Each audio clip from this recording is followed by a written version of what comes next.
Assalamualaikum warahmatullahi wabarakatuh. Salam bela negara. Semoga teman-teman hari ini selalu dalam keadaan sehat dan berbahagia. Seperti biasa, kita akan belajar bersama hari ini. Hari ini materinya menurut saya sangat menarik. Jadi, jangan kemana-mana. Silakan siapkan makanan atau cemilan, dan juga jangan lupa minumannya. Mari kita belajar bersama.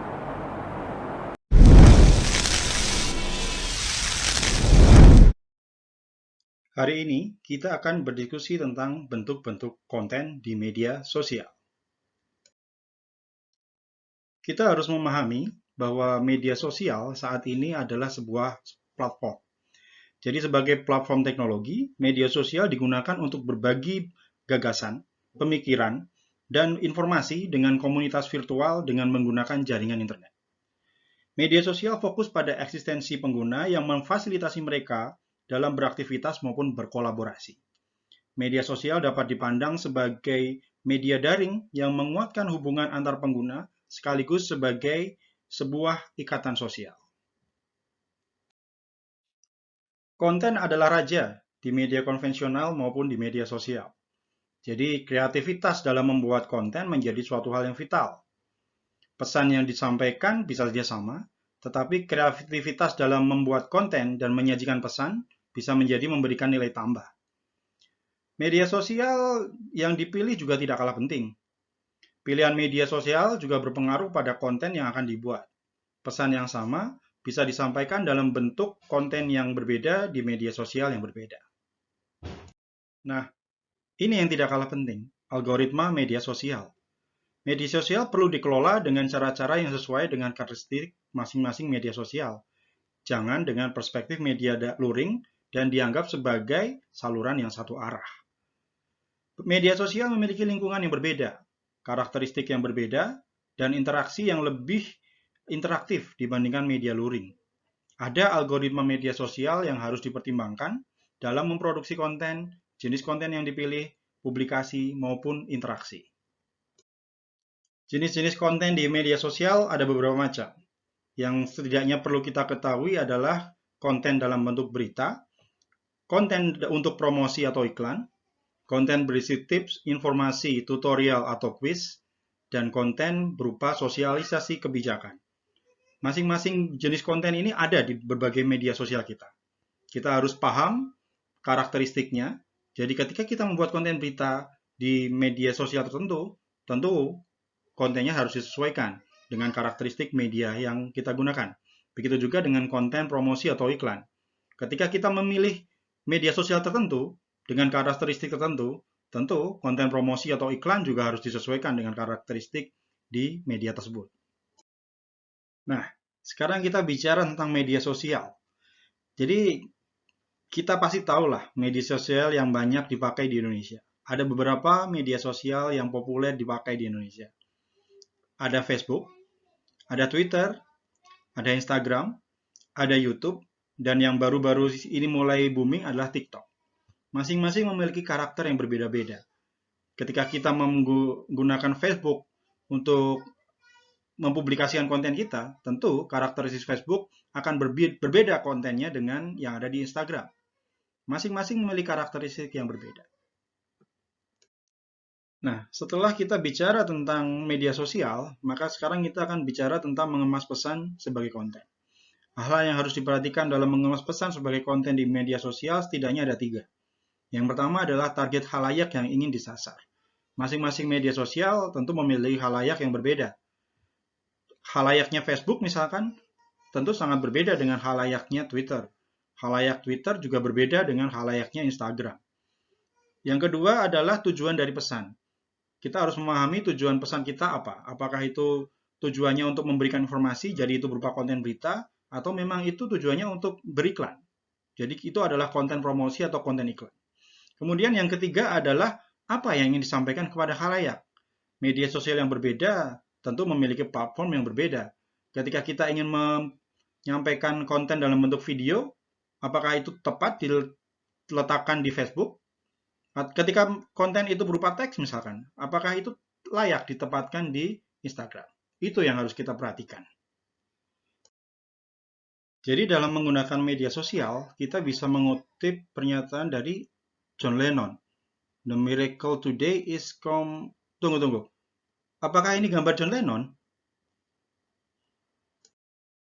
Gambarnya salah. Itu bukan John Lennon kali. Ada yang tahu nggak itu siapa? Namanya sih sama-sama John, nama depannya. Tapi saya tahu ini pasti bukan John Lennon. Salah nih yang pasang gambar nih. Nah, ini baru benar. Ini baru gambarnya John Lennon nih. Jadi John Lennon itu di salah satu lagunya, dia pernah mengatakan bahwa the miracle today is communication. So, let's use it. Ketika kita sudah ada media sosial yang berupa produk komunikasi, media komunikasi, maka kita harus menggunakan media sosial itu untuk mempublikasikan, untuk menyampaikan informasi yang kita punya. So, let's use media sosial. Nah, menggunakan media sosial tentu sekali lagi kita harus memahami yang namanya algoritma media sosial.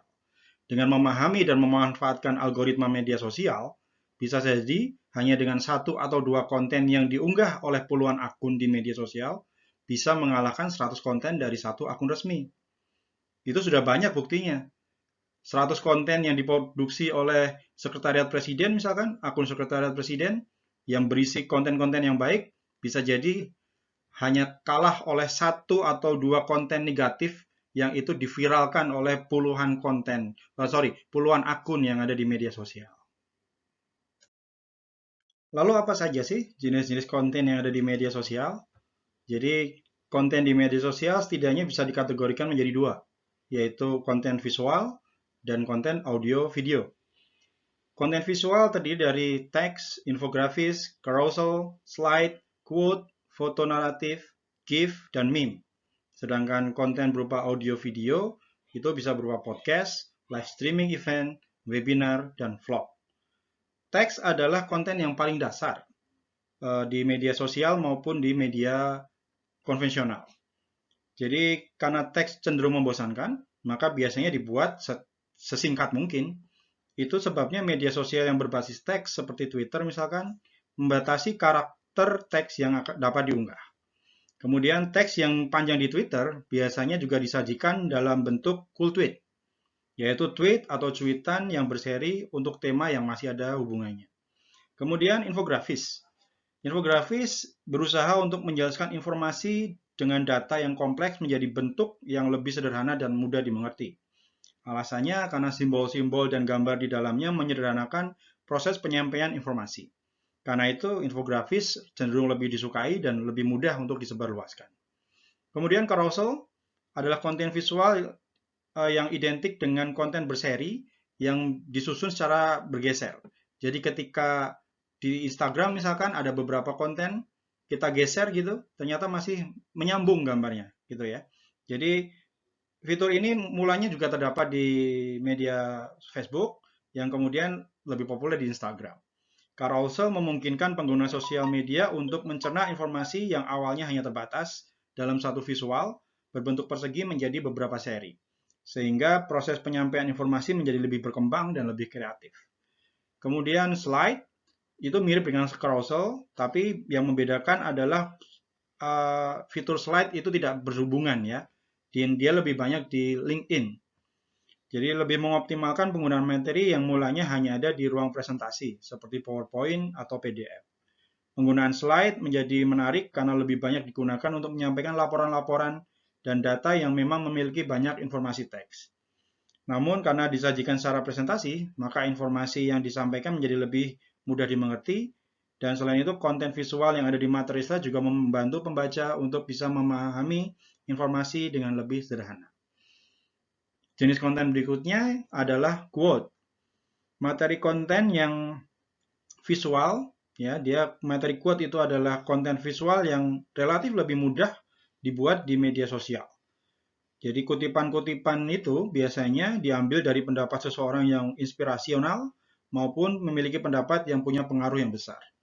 Umumnya kutipan-kutipan diambil dari tokoh besar atau tokoh sukses dunia ataupun dari buku-buku yang ada di masyarakat. Nah, dari segi visual, konten kutipan ini meskipun sederhana, tapi mampu menarik perhatian karena berupa kata-kata yang disajikan dalam bentuk gambar. Kemudian konten visual berikutnya adalah foto naratif. Nah, foto naratif ini adalah konten fotografi yang diberi teks untuk menambahkan sebuah narasi. Konten ini sebenarnya sudah ada sejak era fotografi dan kemunculan koran.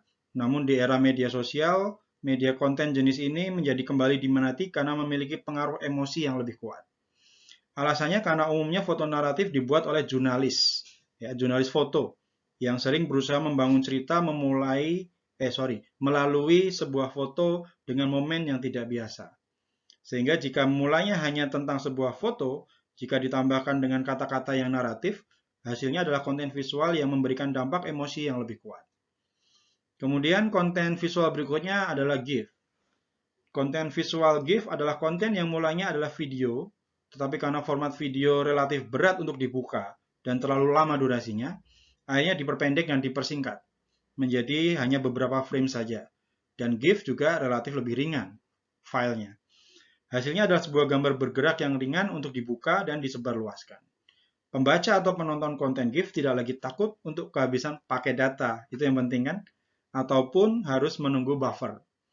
Sampai saat ini konten GIF yang optimal hanya bisa digunakan di Facebook dan Twitter. Nah, ini yang juga cukup populer, yaitu jenis konten visual berupa meme. Meme merupakan konten visual yang paling tidak bisa diatur oleh aturan-aturan seni ataupun konten. Jadi seringkali dia lahir secara organik, murni dari kreativitas pembuat konten yang sebenarnya tidak punya keahlian membuat konten yang rumit. Mereka hanya fokus pada ingin menyampaikan pesan yang seringkali naif tetapi masuk akal. Konten yang dibuat juga umumnya mengambil dari konten-konten yang sudah ada, kemudian dimodifikasi dengan menambahkan konteks yang baru dan kata-kata yang baru. Hasilnya pemaknaannya bisa jauh berbeda dari konten aslinya. Nah, jenis konten audio video salah satunya adalah podcast. Ini sudah sangat populer mungkin di kalangan teman-teman ya. Sudah banyak selebriti yang kemudian membuat konten berupa podcast. Jadi podcast adalah hasil rekaman audio yang dapat didengarkan oleh khalayak umum melalui media internet. Yang berbeda dengan radio yang harus dilakukan dan ditayangkan secara langsung dalam frekuensi tertentu.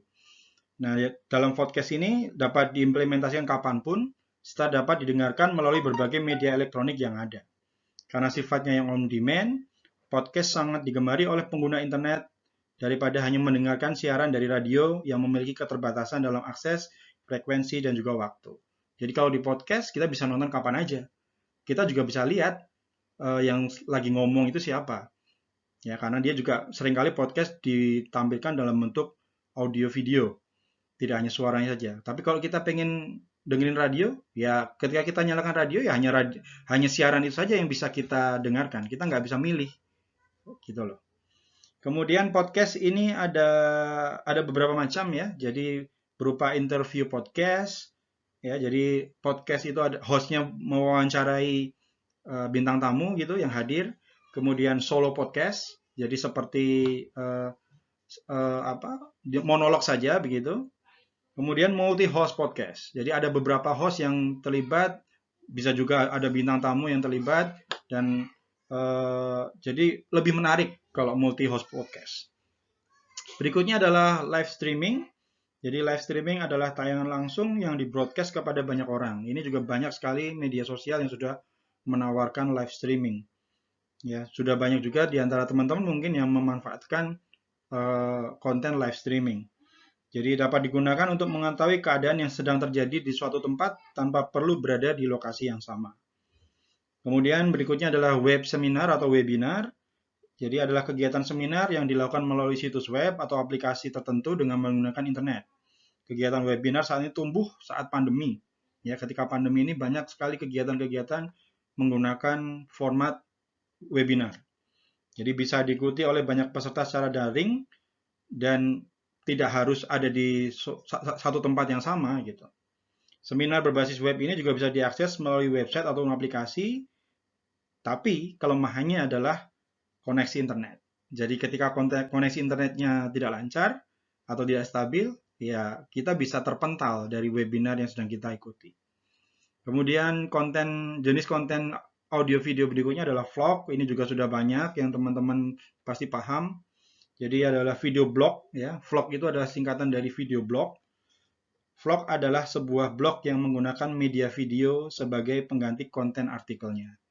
Jadi segala aktivitas ngeblog yang didokumentasikan melalui media video bisa disebut sebagai vlog. Tapi syaratnya adalah durasinya jangan panjang-panjang. Kalau panjang-panjang pasti membosankan. Ya, seenggaknya kurang dari 20 menit lah. Jadi itu tadi ya, jenis-jenis konten media sosial.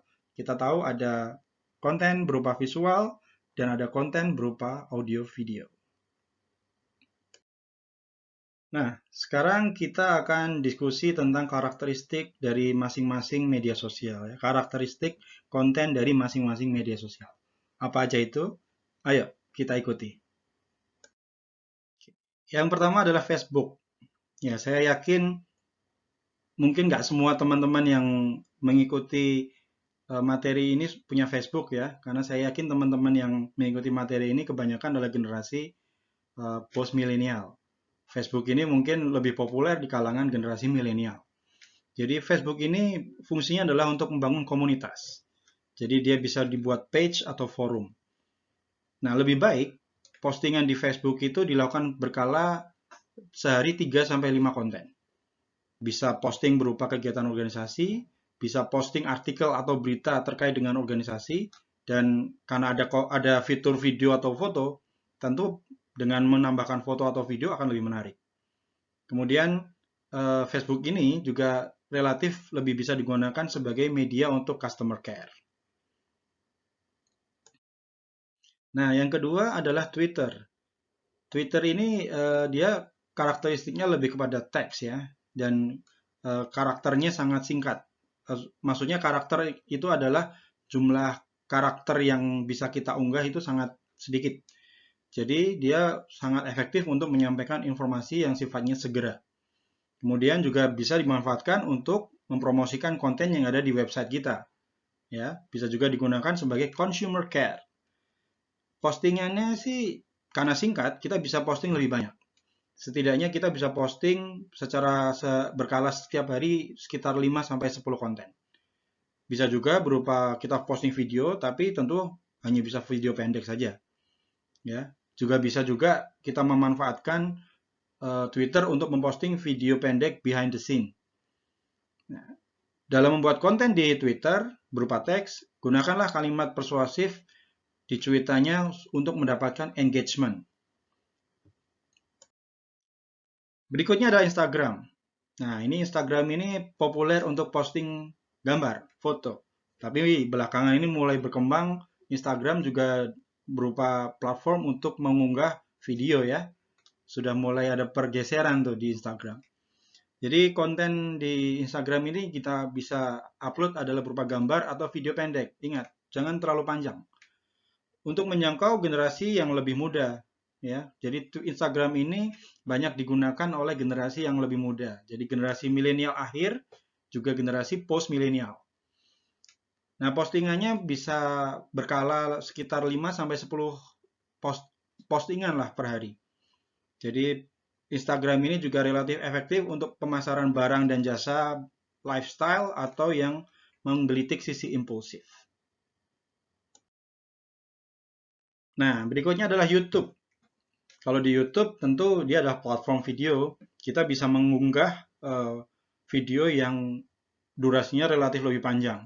Tapi tentu kita harus mempertimbangkan berapa panjang sih video yang bisa kita unggah di YouTube. Karena mungkin durasi video yang terlalu panjang juga tidak terlalu menarik bagi pengguna YouTube. Jadi YouTube ini relatif bisa digunakan untuk menampilkan brand secara utuh karena durasinya dia bisa lebih panjang. Kemudian lebih baik daripada satu video panjang, lebih baik unggah berupa video pendek, tapi dalam jumlah yang cukup banyak. Kemudian postingan berkala itu bisa dilakukan 1-2 kali seminggu. Kemudian bisa juga untuk posting video kegiatan, dan juga menarik kalau kita bisa menampilkan video behind the scene. Kemudian juga di caption atau di narasinya gunakan kalimat yang persuasif. Jadi sekali lagi untuk mendapatkan engagement. Nah, salah satu yang tadi saya ucapkan berkali-kali itu adalah engagement. Sebenarnya apa sih itu engagement? Ya, jadi engagement itu adalah keterikatan. bagaimana konten yang kita buat di media sosial, konten yang kita upload di media sosial itu membangun keterikatan dengan khalayak kita. Caranya bagaimana? Jadi gunakanlah teknik copywriting dalam konten untuk menarik engagement. Konten dari sebuah media sosial lembaga yang serius misalkan, ya lembaga pemerintahan gitu, organisasi, sesekali juga perlu kok menampilkan sesuatu yang lucu atau menarik. Jadi copywriting itu adalah gaya menulis persuasi untuk membujuk orang lain melakukan sesuatu atau membuat orang lain untuk merasakan sesuatu. Biasanya copywriting ini digunakan oleh agensi iklan. Nah, meskipun biasanya digunakan oleh agensi iklan, kita juga bisa menggunakan teknik-teknik copywriting untuk muatan konten kita di media sosial. Sekali lagi, untuk membangun engagement atau keterikatan khalayak pada konten kita atau pada media sosial kita.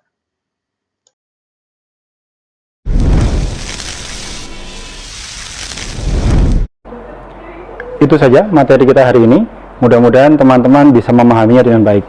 Jangan lupa tetap bersemangat. Kita akan bertemu lagi minggu depan. Wassalamualaikum warahmatullahi wabarakatuh.